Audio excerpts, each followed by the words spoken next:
आताशो ना शेवग्याच्यो शेंग्यो भरपूर बाजारात इल्ल्यो असत. असं काय ना वेळ ना करून खायचं, एकदम भारी लागतं. असा कधी तुम्ही करून खाल्लात काय हो? शेंग्यो तासायच्यो, त्याचे उभे भेकले करायचे, त्याला लावायचा मीठ, स्वच्छ धुवा अगोदर, हळद, लाल तिखट, आणि आपण मासे फ्राय करतो ना तसे करून खाऊन बघा, एकदम चविष्ट लागतात.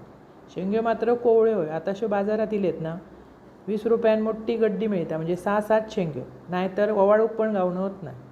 जोपर्यंत गावतं तोपर्यंत आणून खावा. भरपूरशी कोथिंबीर घाला, अशी मस्त मिक्स करून 5 मिनटं ठेवायचे. नंतर रवो असो लावायचो. तांदळाचा पीठ आणि रवो लावलास तरी येतं, पण रवो लावलास तर चुरचुरीत तळान येतं. त्याच्या अगोदर तव्यावर तेल तापत ठेवले, बारीक गॅस करायचो आणि असे लावून घ्यायचे.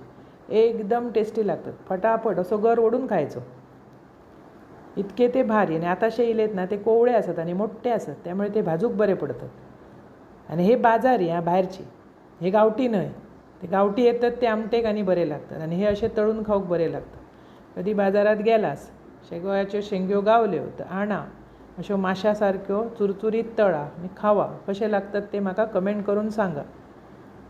एकदम भारी लागतात. आम्ही बऱ्याच वेळा खातो. आणि मस्त डाळीची आमटी आणि तळलेली शेंग.